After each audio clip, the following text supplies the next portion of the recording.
overcome what they're going through. How was that process for you? Yeah, it's an evolution and it's ongoing. I mean, I don't know that everyone would agree with me on this, but I feel like you never really get rid of an eating disorder. It's always in the back of your head. Like, you can deal with it and you can learn ways to cope and you can, kind of change your perspective.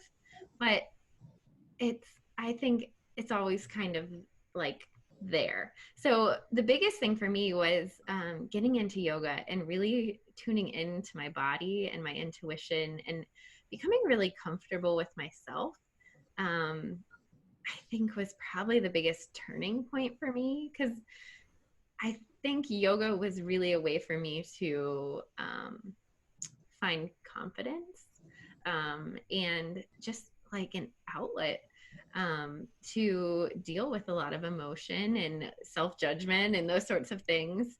And I had an amazing teacher. Like, we were her first two students, my sister and I. And so we had a lot of one on one time. And my parents bought us unlimited passes. So we would be there like two classes in a row or something, and just like spend the afternoon with her. And so I think she had such a huge impact on my life. And one of the things she told me early on that I think has stuck with me is she always would say accepting, non-judging. And so that's something that like continually plays in my head. And it's not always easy to do, but I think it's just like a nice reminder and something that I tend to go back to. That's so good. I definitely, it's like poof, poof, poof.